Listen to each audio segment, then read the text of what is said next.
tes parents t'ont donné l'occasion de vivre sur la terre. Tu étais aussi un fœtus sans défense. Mais s'attaquer à un fœtus sans défense, c'est un péché. Maintenant, c'est un meurtre. Mais maintenant, remarquez. Donc, pendant 2 jours, la terre est informe et vide, mais au 3e jour, la terre sort des eaux. Autrement dit, le premier jour, c'est aussi premier trimestre. 2e jour, c'est aussi 2e trimestre. 3e jour, c'est 3e trimestre. Au fait, ça fait 9 mois. Voilà pourquoi l'enfant naît au 3e mois, c'est-à-dire au 3e trimestre. 3e trimestre, c'est aussi 3 jours, selon la Bible. Ceux qui ont des questions, vous pourrez poser et puis nous pourrons vous donner les amples explications. Donc, la naissance naturelle, c'est aussi en 3 jours, parce que c'est cette prophétie que Dieu va répéter encore et encore jusqu'à la fin du monde. Autrement dit, nous avons donc au premier jour ici, 2e, 3e. Quels sont les éléments que nous voyons? Nous voyons donc, au premier, au 2e, nous voyons la terre.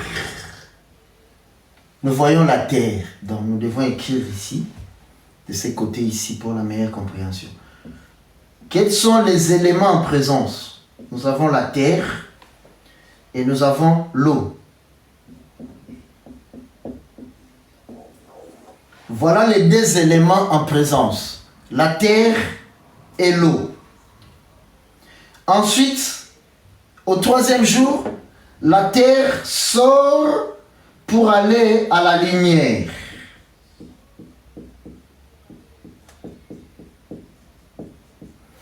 Nous avons donc 3 éléments. 1, la terre. 2, l'eau. 3, lumière. C'est très important. Vous, les chenilles qui avaient poussé les ailes, montez avec nous. Expérimentez l'espace, les airs. Parce qu'au 2e jour de la création, Dieu est venu séparer les eaux. Il a mis l'eau au ciel, il a mis l'eau sur la terre. L'espace entre les 2 eaux, il a appelé terre ou étendue. Lisez le 2e jour de la création. Nous avançons. L'étendue ou le ciel. Mais au 3e jour, la terre est sortie des eaux. Il y a des profondeurs et des profondeurs dans tout cela. Mais ce qui nous intéresse ici aujourd'hui, nous répétons, la terre, l'eau, la lumière. Maintenant, remarquez,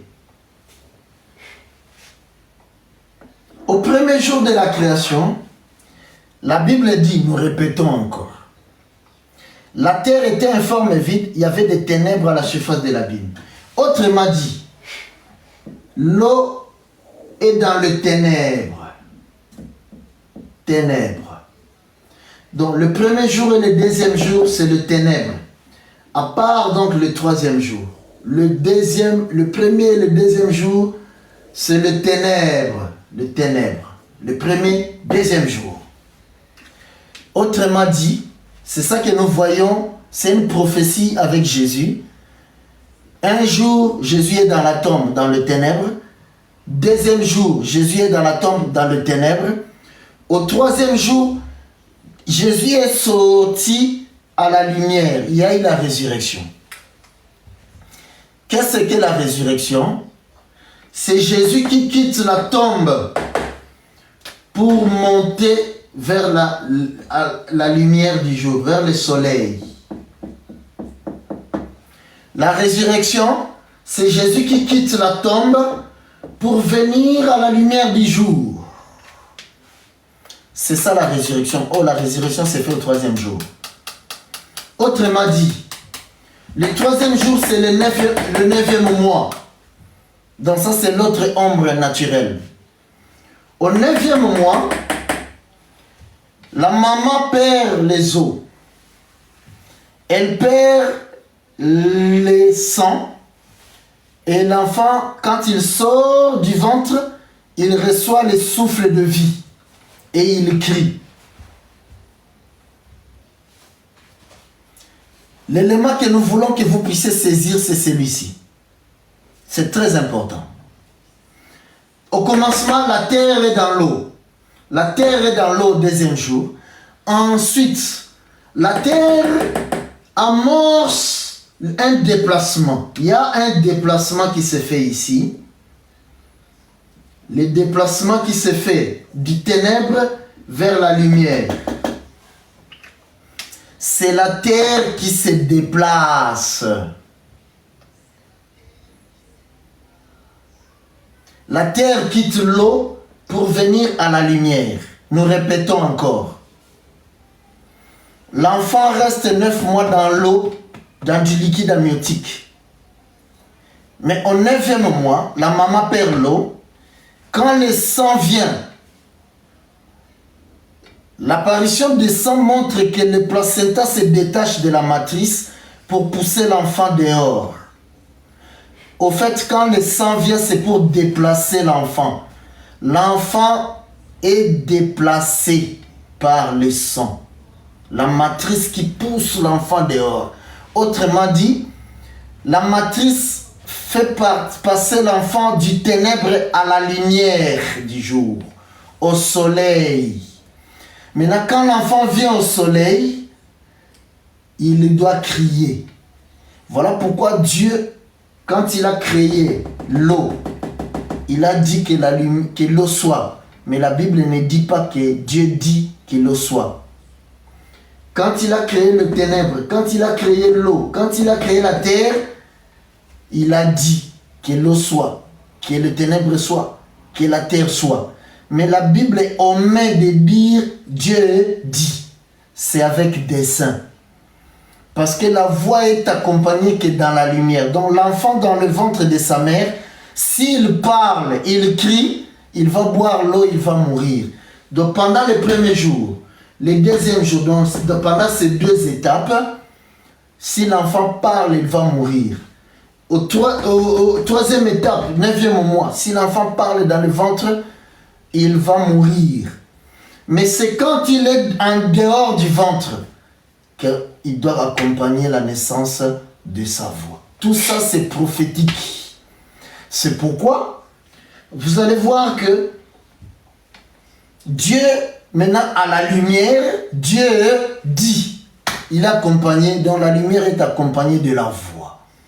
Mais ce qui nous intéresse, c'est que au premier jour, Dieu dit. Donc il y a la lumière qui apparaît au premier jour. Ça, je le dis surtout pour mes enfants qui me suivent à travers le monde. Vu vous qui donnez vos dîmes. Nous rappelons que nous attendons encore vos dîmes pour certains. Donc, ici, certains vont dire, ah, ce pasteur-là, il est en train de demander les dîmes. Oui, les dîmes se donnent. C'est pourquoi Lévi, dans la loi, il partait prendre la dîme. Il n'attendait pas qu'on vienne lui donner, mais il partait chercher la dîme auprès d'Israël. Melchizedek aussi. Il s'est déplacé pour venir auprès de l'épouse qui est l'église. Abraham cherchait sa dîme. Mais la différence avec la loi est que lui, il apporte maintenant le pain et le vin. Le pain et le vin, c'est l'écriture et son explication que nous vous apportons. Nous rappelons encore que nous nous adressons aux enfants de Dieu.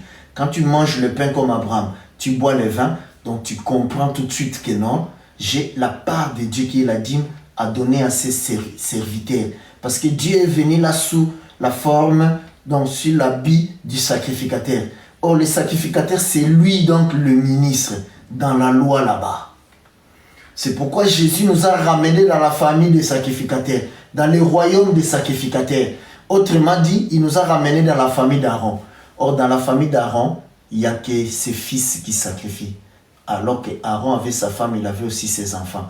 Donc, dans la loi de Moïse là-bas, dans le temple, quand une femme, la fille d'Aaron, si elle se dit que moi je suis la fille du sacrificateur, je suis aussi sacrificatrice, et elle va là-bas pour sacrifier, elle ne sortira pas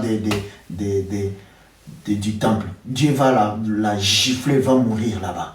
C'est aujourd'hui que, parce que Dieu a la forme de l'agneau, que les femmes sont en train de jouer avec cette chose ici. Les femmes n'y touchent pas. Ça a toujours été comme ça. La femme qui a osé y toucher, Dieu l'a frappée, elle est morte dans le jardin d'Éden, Ève. Quand c'est dit que moi aussi je peux dire ce que Dieu a dit. Dieu nous a dit de ne pas manger et de ne pas toucher à l'arbre qui est au milieu du jardin. Et là, amené toute la création dans le péché. Pour preuve que la femme ne doit pas dire ce que Dieu a dit dans une assemblée. Alors, nous revenons ici. Nous soulignons un élément important qui est que c'est la terre qui se déplace. Au commencement, c'est la terre qui s'est déplacée. La terre, la Bible dit, nous allons lire cela. Dieu, donc au verset 9e, Dieu dit que les eaux qui sont au-dessous du ciel se rassemblent en un seul lieu et que le sec paraisse. Et cela fit ainsi. Dieu appela le sec terre et il appela l'amas des eaux mer. Dieu vit que cela était bon. Dieu vit que cela était bon. Vous voyez? Donc, Dieu éclate les eaux pour faire sortir les ciels et la terre. C'est la terre qui sort des eaux. C'est la terre qui amorce le mouvement de sortir. Bon, nous allons aider certains à saisir. Nous savons que nous sommes en train de grimper petit à petit dans les hauteurs. Dieu, quand il recommence cela, il nous amène en Égypte. En Égypte, Dieu plonge l'Égypte dans le ténèbre. Mais à Gozen, il y a la lumière. Gozen, c'est une contrée en Égypte. Autrement dit, toute l'Égypte est dans les ténèbres. Les ténèbres de l'Égypte, c'est ça, le ténèbre du commencement. Mais dans une ville en Égypte, il y a la lumière. Autrement dit, si ça c'est l'Égypte, dans une ville en Égypte, dans une ville, il y a la lumière en Égypte. Autrement dit, il y a la lumière dans le ténèbre de l'Égypte, il y a une ville où il y a la lumière. Donc la lumière est dans les ténèbres. J'ai partagé avec un bien-aimé qui va bientôt aussi se rejoindre à nous dans le baptême. Ce bien-aimé, c'est un témoignage. Ce bien-aimé est vraiment... Dieu est en train vraiment de marcher avec lui. Il a vu d'abord Gatsby. Il a été attiré par les prédications de Gatsby. Parce que Gatsby nous avait écouté, nous l'avons formé. Quand il parle, vous allez entendre notre voix à nous. Oh, nous bénissons Jésus-Christ. Parce qu'il ne change pas, il est le même hier, aujourd'hui, éternellement. Écoutez, les jeunes Samuel, quand Dieu l'avait appelé au ministère, Dieu pouvait venir parler à Samuel directement. Mais il a utilisé la voix de son père Élie, le sacrificateur Élie. Il parle par la voix. Donc, le jeune Samuel a écouté Élie l'appeler. C'est comme ça que Dieu fait les choses. Quand il appelle au ministère, il appelle par la voix de ton père. Parce qu'autrement dit, Dieu est en train de dire que c'est ton père qui doit t'élever. C'est jusqu'à ce que Élie dise aux jeunes, c'est-à-dire il l'introduit dans le ministère, que s'il appelle encore, tu lui dis que je suis ton serviteur, voici ton serviteur, parle, je t'écoute. Donc ça, c'est l'introduction d'Élie, le père, qui introduit le fils dans le ministère. C'est pourquoi dans cet évangile, il ne faut pas oser s'élever, s'attribuer la dignité. Tu commences à rassembler les gens et manger aussi des dîmes. Tu es diabolique et satanique. Même si tu rassemblais les gens avant de nous écouter, du moment où tu nous as écoutés, tu as cru. Tu dois arrêter. Tu dois maintenant prendre ces gens-là, les brancher maintenant à Drancy. Si tu ne les fais pas, tu es animé de l'esprit diabolique et satanique, à moins que ce soit par ignorance. C'est pourquoi nous exhortons notre notre fils Jean, nous l'exhortons de manière à ce qu'il se mette en règle avec les Écritures. Parce que c'est comme ça que les choses marchent. Nous ne disons pas que tu n'as pas le ministère, notre fils Jean. Nous ne disons pas ça. Parce que les ministères, nous naissons avec. Dieu dit qu'il a choisi Jérémie dans le ventre de sa mère. Donc, les ministères, nous naissons avec. Mais pour rentrer dans le ministère, il y a des règles. Les fils d'Aaron sont nés potentiellement des sacrificateurs. Mais par contre, nous savons que pour que les fils d'Aaron sacrifient, il faut qu'elle atteigne la maturité. C'est à l'âge de 30 ans qu'Aaron va l'appeler, va le oindre et va l'habiller et le présenter devant le peuple. Dans la Bible, c'est le père qui appelle le fils, le oint et le présente devant le peuple. Il le fait participer à sa dignité. Parce que c'est une dignité. La Bible dit dans Hébreu que personne ne s'attribue cette dignité-là. Nous le disons à tous nos enfants à travers le monde. Ne vous attribuez pas la dignité. Ne mourrez pas comme Gatsby. Ne mourrez pas comme un autre. On a perdu aussi un autre fils. Qui s'appelle... j'ai oublié son nom. J'ai oublié son nom. Mais lui, il se revendique notre fils. Ça, c'est bien.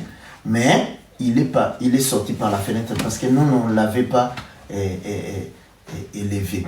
Donc, il se revendique notre fils. C'est Ndunga. Martial Ndunga. Donc, si nous disons comme ça, c'est pour qu'il nous écoute et qu'il revienne sur la doctrine des apôtres et que c'est le Père qui doit t'élever. Nous, on avait attendu aussi jusqu'à ce que le Père nous avait élevés. Parce que nous avons un Père, le docteur Kalo Kabunda. C'est notre Père qui nous a élevés, qui nous a fait participer à la dignité, qui nous avait élevés dans le ministère. C'est pourquoi même Jésus lui-même, qui est le Fils de Dieu, il pouvait dire que moi je suis Dieu. Je n'ai pas besoin que mon Père me présente. Mais Jésus a été présenté par son Père. Celui-ci est mon Fils bien-aimé. Écoutez-le. Parce qu'il l'a présenté 2 fois. La première fois, quand il sort des eaux de baptême, il n'a pas dit écoutez-le. Là, il l'a présenté seulement comme Fils en qui j'ai mis toute mon affection. Mais la seconde fois, à la transfiguration, là, il a dit celui-ci est mon Fils bien-aimé. Écoutez-les. Donc, il présente son fils. Maintenant, il le fait participer à sa dignité. Donc, il le présente comme ministre. Et à combien plus forte raison, toi, l'homme, devras-tu être présenté par le Père. Donc, tout ce serviteur qui n'a pas de Père, il est diabolique et satanique. Alors, revenons à notre enseignement. Nous répétons encore que, ici, c'est... La terre est dans l'eau, dans les ténèbres. La terre est dans l'eau, dans les ténèbres. Puis la terre amorce une marche. C'est la terre qui se déplace. C'est pourquoi en Égypte, Israël a Gozen. Au bout de 3 jours, parce qu'il y a eu 3 jours, nous ceux qui auront besoin des écritures, appelez-nous par la suite, nous vous donnerons les écritures. Mais nous avançons parce que l'heure est avancée. Donc, Dieu répète cela maintenant en Égypte. En Égypte, la colonne de feu qui accompagnait Moïse est entrée en Égypte. Nous répétons, c'est d'abord la colonne de feu et de nuée qui accompagne Moïse. Mais pendant les 3 jours où il a mis les ténèbres en Égypte, la colonne de feu est descendue. Il est parti à Gozen pour éclairer Gozen. Autrement dit, la lumière du premier jour, quand Dieu a dit que la lumière soit, Cette lumière-là est entrée dans l'eau, dans les ténèbres, pour aller chercher la terre. La terre en Égypte, c'est Israël.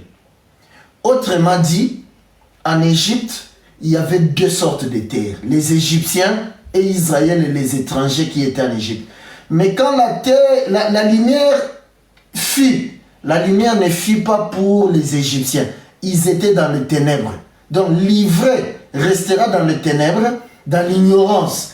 Mais Israël, le fils de Dieu, lui, il sera dans la lumière. Donc la lumière est venue à Gozen seulement pour Israël.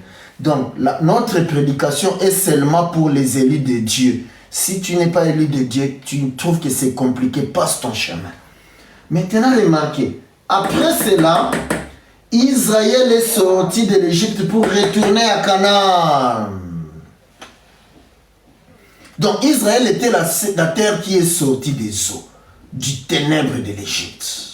Vous voyez ça? Donc Dieu avait repris cela, répété. Parce que Dieu, nous connaissons sa faiblesse. Il ne fait que répéter les choses. Nous savons ce que Dieu va faire dans notre temps. Parce que ce qu'il va faire, c'est ça qu'il avait déjà fait. C'est pourquoi ce que nous disons, c'est la précision. J'aime ce que mon bien-aimé Patrice a dit. Ça, c'est la précision. Il y en a d'autres qui disent, ça c'est cohérent. Hein? Mais lui, il a dit, c'est la précision. C'est vraiment la précision. Donc, notre évangile vient préciser les choses. Mais maintenant, remarquez.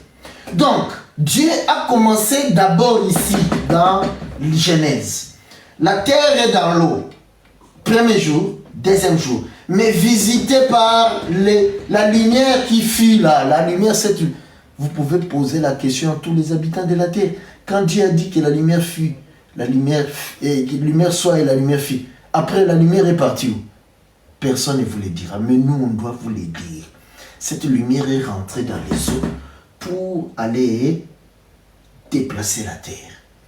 Maintenant la terre s'est déplacée, quittant les ténèbres pour la lumière. Voilà pourquoi Jésus dit que, au travers de David, que même quand je marche dans l'ombre de la mort, dans la vallée de l'ombre de la mort, je ne craindrai rien, car ta houlette et ton bâton me protègent. Autrement dit, il est Jésus là-bas dans la tombe, il ne craint rien parce qu'il doit vaincre la mort, il doit ressusciter. La résurrection, c'est Jésus qui a quitté la tombe, qui est monté, qui est ressuscité à la lumière. Autrement dit, quand Dieu a répété cela, c'est le fœtus, la terre informe et vide. Le fœtus, c'est un monstre qui n'a pas de forme. Vide, c'est-à-dire il n'a pas le souffle de vie. Ses poumons ne battent pas. Maintenant, alors, le fœtus doit amorcer un mouvement, de quitter les ténèbres vers la lumière. Je répète encore et je martèle, c'est la terre qui se déplace vers la lumière. Ici. Aidé par la lumière qui fut. Alors nous avançons. Cet élément ici, ou cette ombre ici, qui est aussi la même ombre que Israël en Égypte, qui est aussi la même ombre que le fœtus dans le ventre de sa mère, c'est-à-dire 2 jours dans la tombe, dans les ténèbres, dans l'eau, et un jour de résurrection. C'est ça, ce que Dieu nous présente ici, dans cette histoire que nous venons de vous montrer ici. Jean, chapitre 9e. Alors vous allez bien saisir cela. Retournons donc dans Jean, chapitre 9e. Après, nous allons commencer à descendre. Jean chapitre 9e. Alors vous allez bien saisir, puisque vous avez compris les ombres, vous allez bien saisir cet élément ici. Alors, il est écrit donc, Jean chapitre 9 au verset 1er, Jésus vit en passant un homme aveugle de naissance.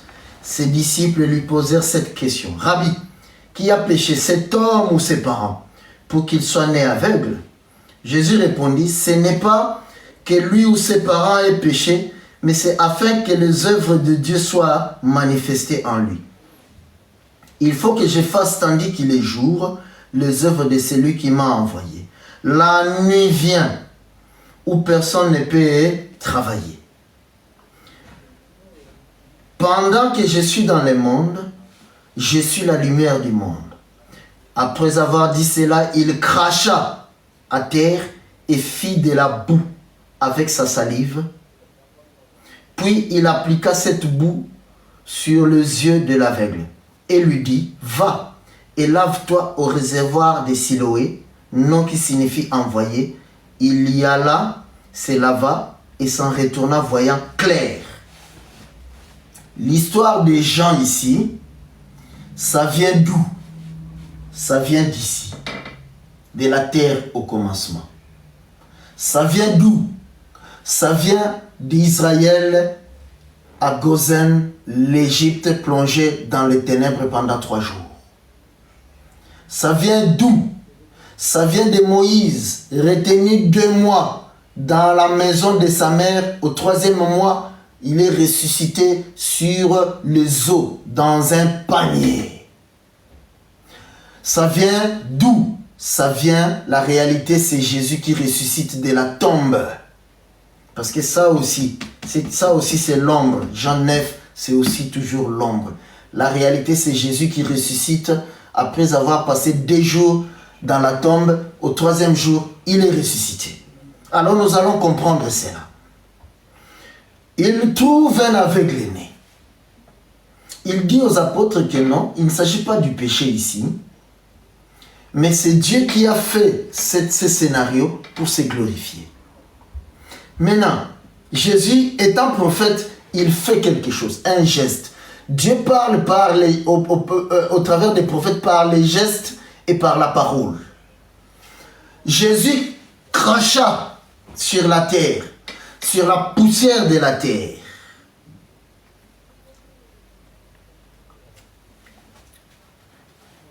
Je répète, Jésus crache sur la poussière de la terre.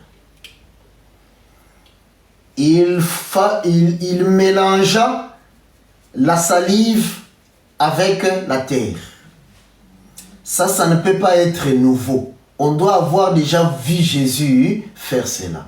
Si c'est nouveau, alors nous devons déchirer toute la Bible. Les crachats, c'est l'eau. Il a dit d'Adam, tu es poussière, tu retourneras à la poussière.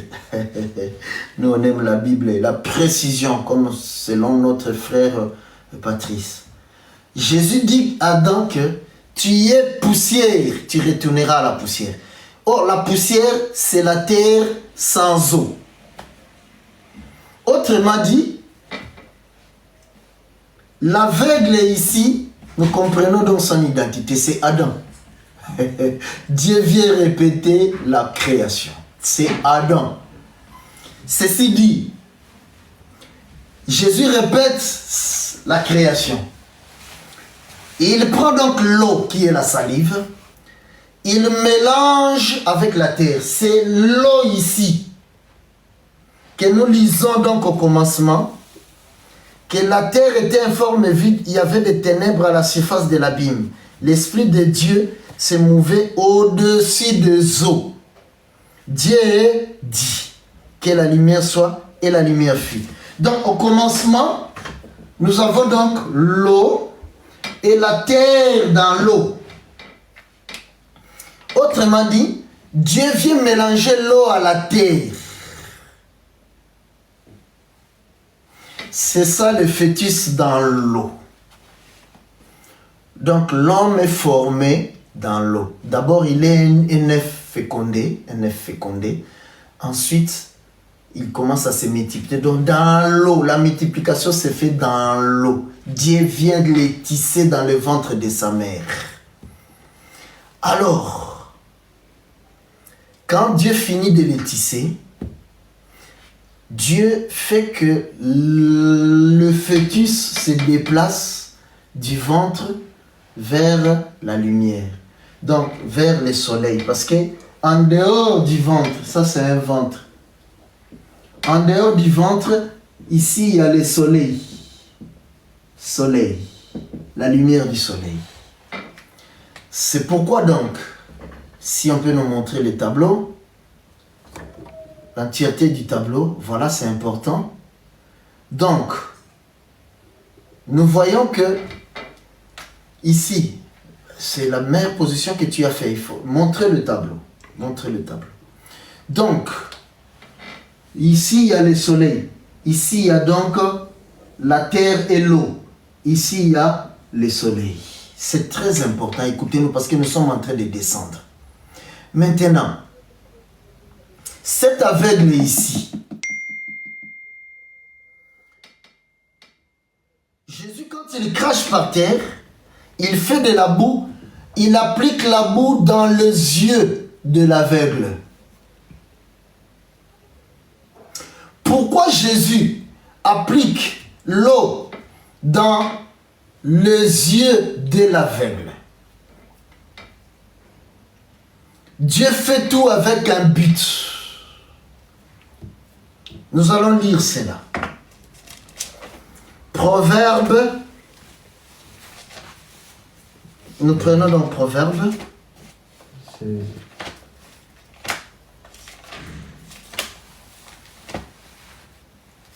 Proverbe 16. Quatrième. Proverbe 16, 4. Nous lisons. L'Éternel a tout fait pour un but, même les méchants pour les jours du malheur. La Bible dit que Dieu, quand il fait quelque chose, il y a un but derrière, il y a une pensée cachée derrière. Mais cette pensée-là, pour la saisir, il faut monter dans les profondeurs et descendre et monter dans les hauteurs et descendre dans les profondeurs. Si tu restes dans la longueur et la largeur, tu ne saisiras pas la pensée de Dieu. Autrement dit, pourquoi Jésus crache par terre, il fait la boue, il l'applique aux yeux. La boue, Jésus ne l'applique pas sur le nez. La boue, Jésus ne l'applique pas sur le front. La boue, Jésus ne l'applique pas sur tout le visage. La boue, Jésus ne l'applique pas sur le main. Non. Jésus est précis. Il applique la boue dans les yeux. Pourquoi? Donc, l'enseignement de la sagesse de Salomon. Salomon explique qu'est-ce qu'est sa sagesse. Nous sommes dans Ecclésiaste chapitre donc 7e au verset 24. Ecclésiaste chapitre 7 verset 24. La Bible dit ceci. Ce qui est loin, c'est-à-dire la profondeur, ce qui est excessivement profond, donc la profondeur, ce qui est loin, c'est-à-dire la hauteur, ce qui est excessivement profond, c'est-à-dire la profondeur, qui peut l'atteindre. Ici, nous sommes dans la profondeur et dans la hauteur, pour aller toucher la pensée de Dieu. Maintenant, il dit, je me suis appliqué dans mon cœur à connaître, à sonder, à chercher la sagesse et la raison des choses. Salomon, qui parlait de la nature, des animaux, du cèdre du Liban, des lysopes, qui parlait de la nature. La sagesse de Salomon était constituée par l'explication de la nature. Il dit que c'était la hauteur et la profondeur. Il a sondé la nature. Quand il voit un arbre, il sonde l'arbre pour aller trouver la pensée de Dieu cachée dans l'arbre. Il dit qu'il cherchait donc la raison de cette chose-là. Quand il voit l'arbre, il cherche la raison de l'arbre. Or, la raison de l'arbre, c'est aussi le pourquoi de l'arbre. Pourquoi Dieu a créé cet arbre? Quelle pensée il cache dans l'arbre? Pourquoi Dieu a créé l'eau? Quelle pensée il cache dans l'eau? Donc, notre évangile étant la sagesse de Salomon, nous prêchons aussi la raison des choses, le pourquoi de chaque chose. La raison que Dieu vient appliquer la boue dans les yeux, pas dans les oreilles, pas dans le nez, pas dans la bouche. La raison, il y a une raison. C'est ça notre évangile. Quand tu touches cette raison-là, alors Dieu te visite et tu as la vie éternelle. Tu connais Dieu et tu as la vie éternelle. Alors, la raison, nous allons vous la donner. Écoutez maintenant. Nous répétons. La terre au commencement, c'est la terre qui s'est déplacée pour aller. Cette terre ici, c'est l'aveugle-né. L'aveugle-né, il est informe et vide. Parce que la Bible dit que on va y arriver. Nous allons doucement parce que nous sommes en train de descendre. Nous répétons encore. L'aveugle-né, c'est cette terre ici du commencement. L'aveugle-né, c'est le fœtus dans le ventre de sa mère. L'aveugle-né, c'est Israël à Goshen pendant que l'Égypte est plongée dans les ténèbres. Autrement dit,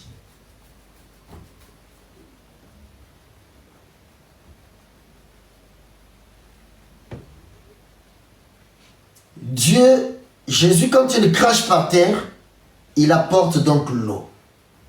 C'est cette eau ici.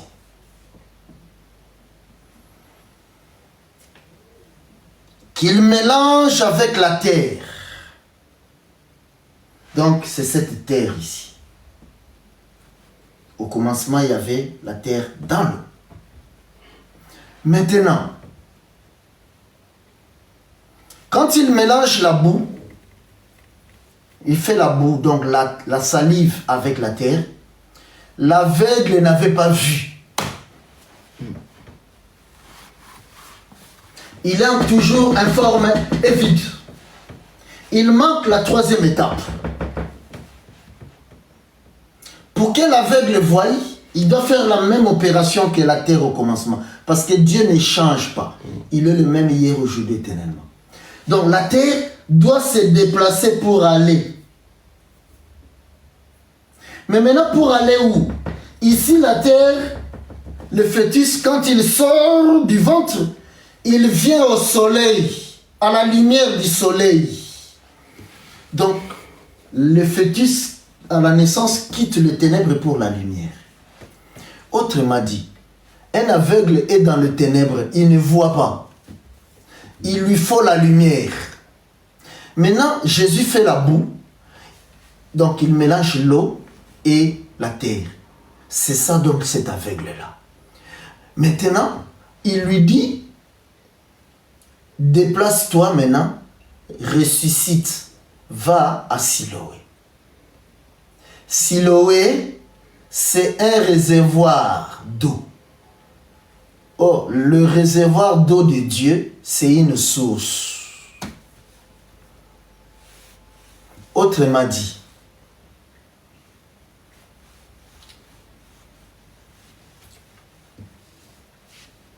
il lui dit que c'est quand tu vas là-bas, tu iras là-bas, tu vas te laver, tu vas finalement voir. Qu'est-ce que Dieu promet à cet aveugle? Il lui promet la lumière. Parce que voir, c'est apercevoir la lumière. Rappelez-vous, Matthieu chapitre 5e. Matthieu chapitre 5e. On y retourne. Matthieu 5, rappelez-vous de l'enseignement de la fois dernière. Matthieu 5, la Bible dit, si, commençons plutôt, au Matthieu 6, chapitre 6, au verset 22e. Matthieu 6, 22e. La Bible dit que l'œil est la lampe du corps. Si ton œil est en bon état, tout ton corps sera éclairé.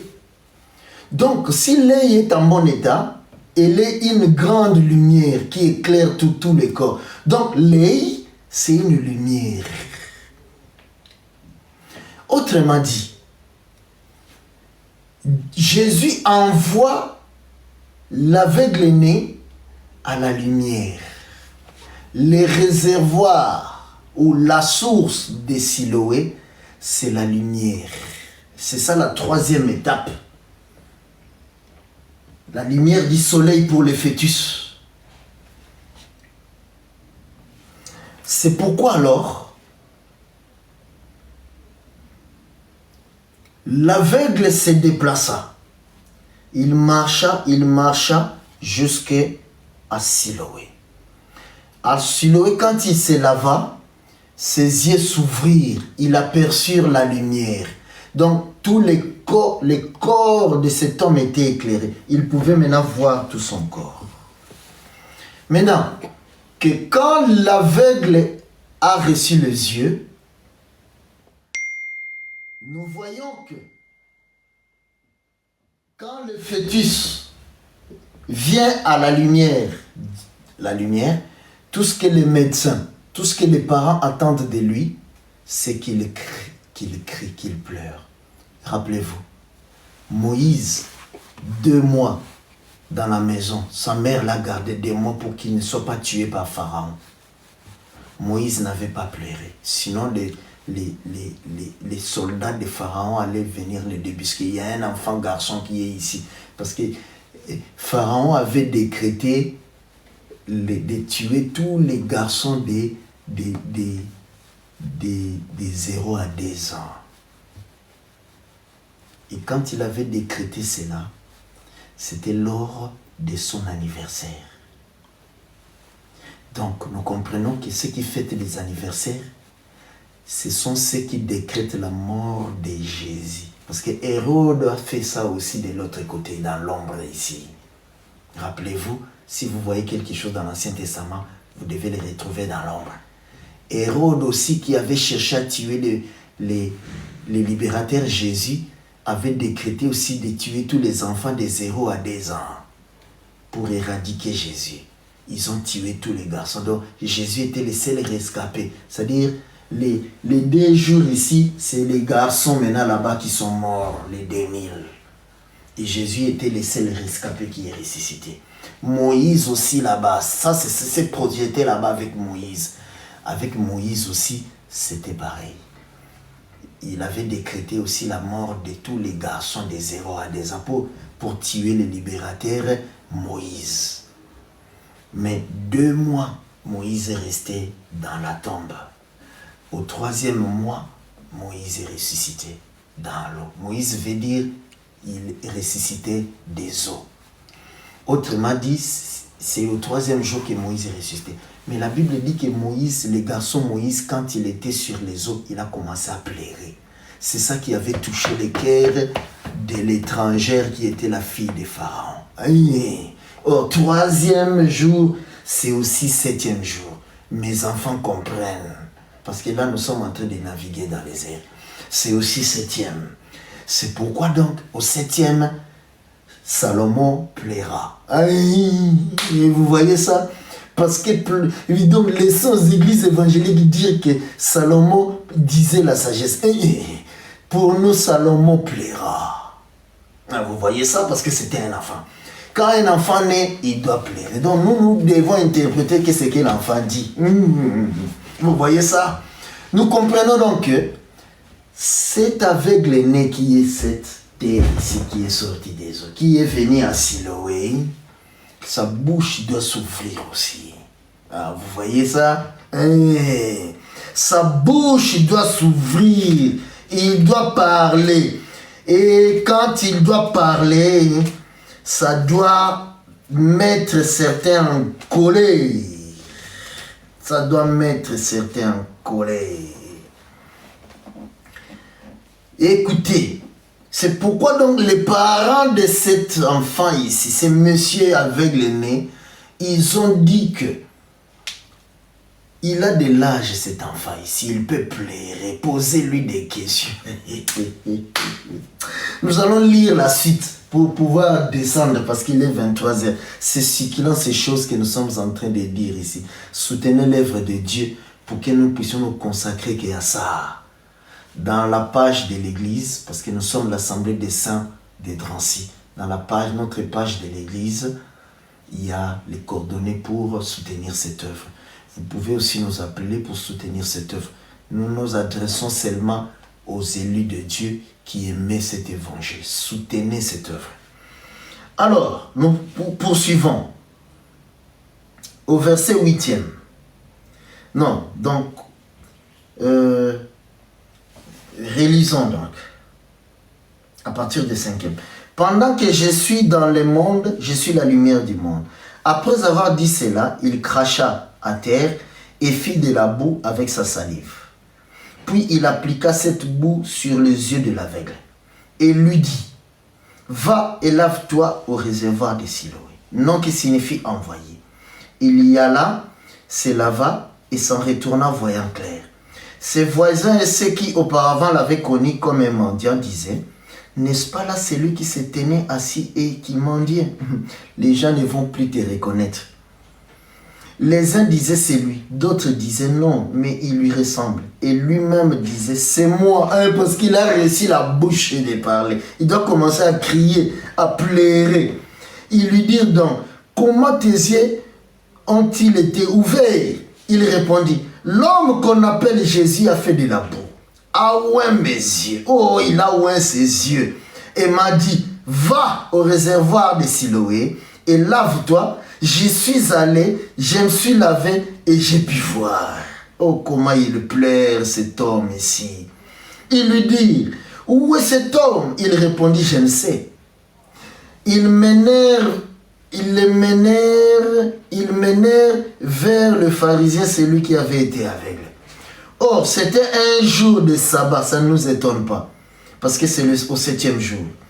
Que Jésus avait fait de la boue et lui avait ouvert les yeux. Parce que c'est le 7 jours de la création. De nouveau, les pharisiens lui demandaient comment il avait pu voir. Et il leur dit, il a appliqué de la boue sur mes yeux, je me suis lavé et je vois. Sur quoi quelques-uns des pharisiens dirent, cet homme ne vient pas de Dieu car il n'observe pas le sabbat. D'autres disent, comment un homme pécheur peut-il faire de tels miracles? Et il y eut division parmi eux. Jésus est venu diviser, mettre de la confusion, séparer le père de son enfant, la mère de sa fille et le mari de sa femme. Et l'homme de lui-même. Parce que tu n'aimes pas Jésus plus que toi-même, tu n'es pas digne de lui. Donc, il est venu te séparer, toi et ton corps. Il y a division parmi eux, il dit encore à l'aveugle, toi, que dis-tu de lui? Voyez-vous ça? L'aveugle doit pleurer. Écoutez les pleurs de l'aveugle. Il répondit, c'est un prophète. Oh là là, mon Dieu. Merci Seigneur Jésus-Christ. Parce que tu es le prophète du temps de la fin. Pendant que les autres, leurs prophètes, ce sont des Américains. Leurs prophètes, ce sont des Arabes. Mais nous, tu es notre prophète. Tu es juif. Le seul prophète habilité. Le seul qui est descendu du ciel. Parce que personne n'est monté au ciel si ce n'est que celui qui y est descendu. Tu es le prophète qui était au ciel auprès du Père. Toi seul le prophète qui connaît le Père. Toi seul le prophète qui révèle le Père. Et c'est à qui tu veux le révéler. Tu as voulu nous révéler le Père. Voilà pourquoi nous bénissons ton nom Jésus-Christ jusque dans l'éternité. Nous pouvons manquer l'or et l'argent de ce monde. Nous pouvons manquer des voitures. Nous pouvons manquer des avions. Nous pouvons manquer des richesses matérielles. Mais nous t'avons, toi, qui dépasse toute richesse de ce monde. Toi, le véritable prophète. Oh, nous aimons les plaies de l'aveugle-né qui a vu. Oh, Adam, c'est parce qu'il est Adam. Il est Adam qui a vu. Écoutez la suite. C'est un prophète. Les Juifs ne crurent point qu'il avait été aveugle et qu'il avait pu voir jusqu'à ce qu'il s'est fait venir ses parents. Et ils les interrogèrent disant, n'est-ce pas là votre fils que vous dites être né aveugle? Comment donc voit-il maintenant? Ses parents répondirent, nous savons que c'est notre fils et qu'il est né aveugle. Mais comment il voit maintenant? Ou qui lui a ouvert les yeux? N'est-ce pas que nous ne savons? C'est ce que nous ne savons. Interrogez-le lui-même parce qu'il a la bouche de parler. Il est capable de plairer. Posez-lui la question à lui-même, il va plairer. Nous les parents, nous ne pouvons pas plairer à sa place. Oh, nous aimons ça, nous aimons ça, nous aimons ça. Nous aimons cet évangile. Nous aimons cet évangile. Remarquez que les parents de cet aveugle-né, c'est son père et sa mère. Quand Jésus est né, les seuls témoins qui étaient là, c'est Marie et Joseph. Ah, vous voyez ça? Marie et Joseph. Marie et Joseph, ils ont vu Jésus nu. Ils ont vu la nudité du Fils. Mais après avoir vu la nudité du Fils, ils ont pris l'habit, ils ont emmailloté les Fils. Pour que personne d'autre ne voie la nudité du Fils. Or, le Père et la Mère, c'est l'écriture et la révélation. C'est l'écriture et la révélation. Le Père, lui, il parle en parabole. Remarquez, Isaac, c'est le Père. Il dit à son fils, mon fils, l'heure est venue. Je suis maintenant aveugle. J'ai des cheveux blancs. Le moment de crier est arrivé où nous aimons l'évangile éternel. Le moment de pleurer est arrivé. Donc, laissons aux églises évangéliques de dire que non, Isaac était devenu vieux et aveugle. Alors il dit à son fils Ésaü, va chercher le gibier, je vais manger, je vais te bénir. Ça, laissons cela à nos cousins, les églises évangéliques. Écoutez la version d'Ancien. Isaac est l'aveugle-né. Il doit pleurer parce que Jésus a pris la boue, il a oint ses yeux. Il doit pleurer maintenant. Et alors il dira à son fils aîné, va, éloigne-toi de moi, va faire ce qui doit être fait pour que je puisse pleurer. Parce que dans la Bible, on n'a jamais sacrifié un animal sauvage. C'est pourquoi il dit au fils, va chercher du gibier. Donc il chasse le fils. Il part en parabole. Vous voyez ça? Mais maintenant, c'est sa femme qui a dit à son fils cadet que non, ton père, lui, il ne parle jamais clairement. Il ne parle qu'en parabole. C'est moi, sa femme, qui interprète sa parole, ses paraboles. Donc nous comprenons que le papa, lui, c'est l'écriture, les paraboles. Mais la maman, c'est l'interprétation. C'est pourquoi ils ont appelé les parents ici. Mais les parents disent quoi? Les parents disent que l'enfant, notre fils, parce que la loi et donc le père et la mère mettent au monde les fils. Les fils, c'est ça la vie qui est produite. Donc ils disent que la vie est déjà là. La vie crie, la vie pleure. Interrogez-les, ne nous interrogez plus nous. il est capable de plaire parce qu'il est déjà sorti du ventre.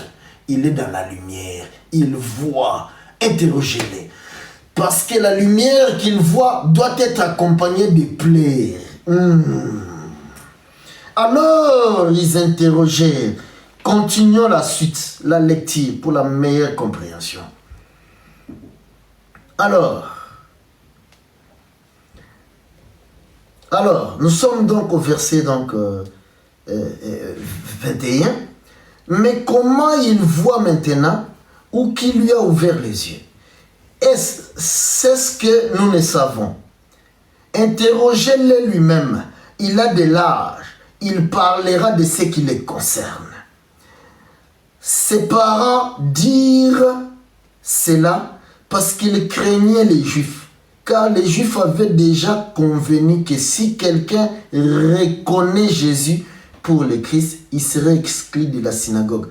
Ce n'est pas étonnant. Même aujourd'hui, ils brandissent toujours les exclusions.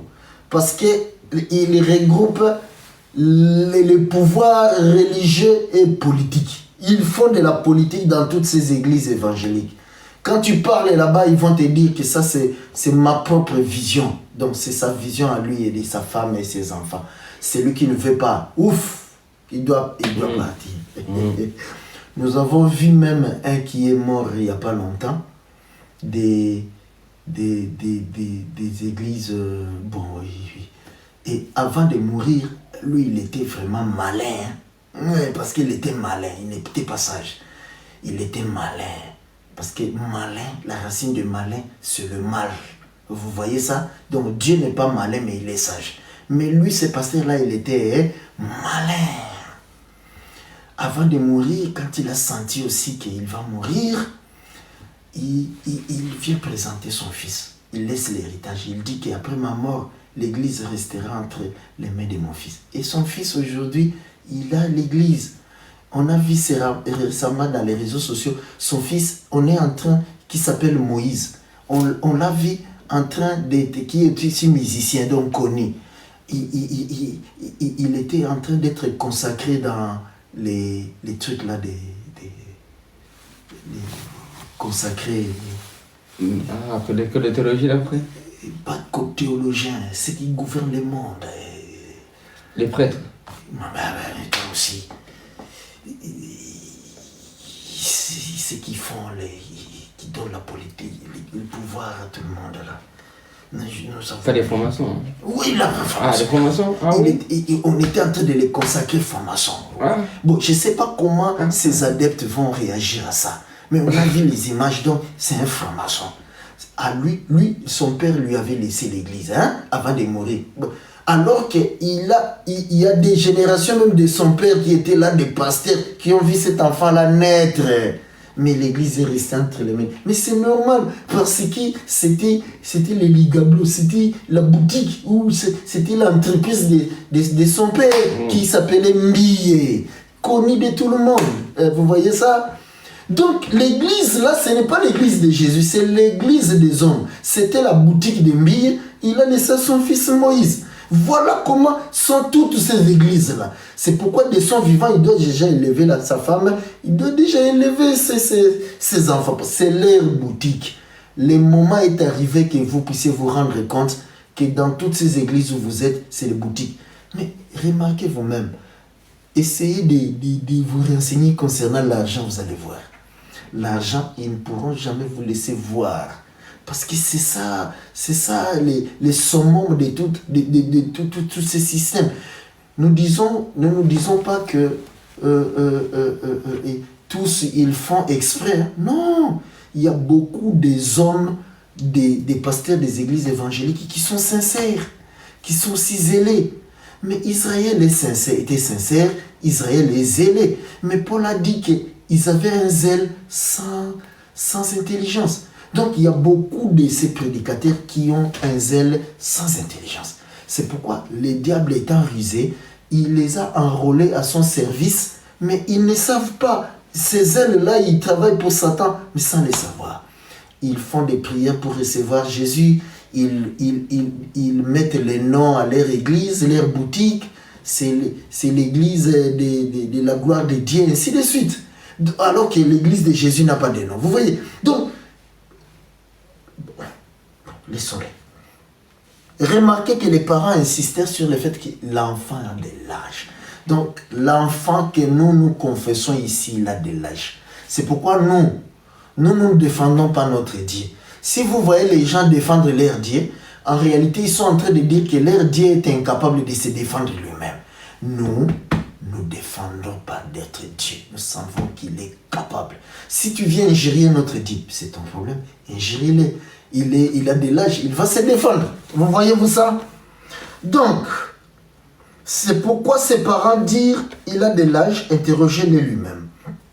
Les pharisiens appelèrent une seconde fois l'homme qui avait été aveugle et ils lui dirent, donne gloire à Dieu. Nous savons que cet homme est un pécheur. C'est dans leurs habitudes. Ils ont trouvé les péchés. Remarquez, ils ont trouvé les péchés même à Jésus, ils ont trouvé les péchés. Mais ils sont trop forts. Hein? Ça veut dire que dans l'enseignement de Jésus, ils n'ont trouvé rien à redire. Donc, ils doivent parler plutôt du péché. Mais cet esprit-là qui est sur les pharisiens ici, les pharisiens sont morts, ils sont passés. Mais l'esprit de mère, il doit aller de génération en génération. Il doit aller aussi aux Antilles. Quand Jésus parle, ils doivent se réunir. Parce que vous devez comprendre une chose. L'écuménisme vient tout droit de l'enfer. L'écuménisme, c'est ça le Sanhédrin. C'est-à-dire, dans le Sanhédrin, il y avait Hérode, il y avait aussi le Romain Pilate, qui se détestait. La Bible dit qu'ils se détestaient. Mais pour crucifier Jésus, ils sont devenus les meilleurs amis du monde. Donc, quand vous voyez l'écuménisme, les pasteurs, il y en a qui portent des soutanes comme les prêtres catholiques, alors qu'aucun apôtre n'a mis des soutanes. Il y en a qui viennent avec la colle pastorale. Il y en a qui viennent consacrer même des diacres qui ne sont même pas mariés, qui mettent des anciens, qui pensent qu'un ancien doit être celui qui est venu il y a longtemps dans l'église, qui est le doyen de l'église, lui il est ancien. Donc, ils consacrent des anciens en français. Mais tous, vous allez voir que non, ils vont se réunir dans l'écuménisme, ils vont former un groupe où ils se rassemblent, ils s'entendent très bien là-bas. Quand vous voyez ça, comprenez qu'ils sont là pour crucifier Jésus. C'est ça que nous venons de remarquer aux Antilles. Ils se sont tous ligués. Mais quand vous allez regarder au milieu d'eux, ils se détestent. Ils ont des enseignements différents. Mais ils doivent coordonner leur langue. Ils s'entendre. Mais que pour crucifier la vérité, crucifier Jésus. C'est pourquoi aux Antilles, en Guadeloupe, ils ont fait ça. Ce n'est pas nouveau. Nous voyons cet esprit-là déjà au temps donc de Jésus. Alors, la Bible dit, ils disent que nous savons que cet homme est pécheur. Et quand ils se rassemblent comme ça dans leur Sanhédrin, ils ne parleront que des péchés. Alors qu'aucun apôtre n'a parlé du péché de Paul, par exemple. Mais alors qu'ils savaient tous que Paul a tué Étienne. Paul, c'est lui qui les persécutait. Mais quand ils ont entendu dire que Paul a écouté le Seigneur, a reçu, tout ce qui leur importait, c'était ce que Paul a reçu. Quand Paul les a trouvés à Jérusalem, ils auraient pu lui dire, Paul, attends, explique-nous d'abord tous les péchés que tu as commis. Tu as tué Étienne, tu nous persécutes. D'ailleurs, tu es venu à Damas avec la lettre du souverain sacrificateur pour nous ligoter, nous amener là-bas. Parlons de ça d'abord. Laisse la parole à côté. Ils auraient bien pu dire ça.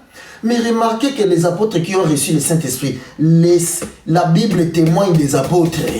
Mais la Bible ne témoigne pas de ton pasteur. Quand il a reçu, soi-disant le Saint-Esprit, toi tu ne sais s'il a reçu le Saint-Esprit. Est-ce qu'il sait même comment on reçoit le Saint-Esprit? Parce que Paul, nous avons vu que pour qu'il reçoive le Saint-Esprit, Jésus lui a dit, rentre dans la ville, là il y a un ministre qui va te donner le Saint-Esprit. Quand il est rentré, Ananias l'a baptisé et a imposé sa main sur lui. La portion du Saint-Esprit a quitté Ananias et est entrée dans Paul. C'est comme ça qu'on reçoit le Saint-Esprit. Pose la question à ton pasteur, qui est le ministre, ton père, sur qui Dieu a prélevé la portion du Saint-Esprit pour venir entrer en toi. il va te dire que non, moi, Dieu m'a donné, j'ai reçu une vision, Dieu m'a dit, bâti, commencer une église. Mais Paul a fait beaucoup d'églises. Pourquoi quand il a rencontré Jésus, Jésus ne lui a pas dit, bon, Pierre, toi, tu es l'instrument que j'ai choisi depuis longtemps. Bon, tu as la vision, maintenant commence à bâtir l'église. Il aurait pu dire ça. Mais nous ne voyons pas ça, mes bien-aimés. Nous ne voyons pas ça. Vous voyez-vous ça? Nous ne voyons pas ça. Jésus lui-même qui respecte la parole, il l'envoie vers un ministre. C'est ça ce que nous voyons ici avec cet aveugle. Parce que, posez-vous la question, pourquoi Paul est devenu aveugle quand il a rencontré Jésus? Donc Jésus nous rappelle cette histoire ici, aveugle. Alors rentre dans la ville, va voir les ministres, il te dira ce que tu dois faire. C'est pourquoi Siloé, c'est les ministres, c'est la source. Les ministres, c'est la source de la vie, c'est la source de la lumière. Parce que Dieu a fait de nous la source de la lumière. Alors, le ministre va maintenant t'ouvrir les yeux pour que tu voies. Nous remarquons donc, parce que là nous devons vraiment descendre, parce que l'heure est avancée. Nous remarquons donc que Dieu nous présente deux lumières. Il y a la lumière qui fut ici.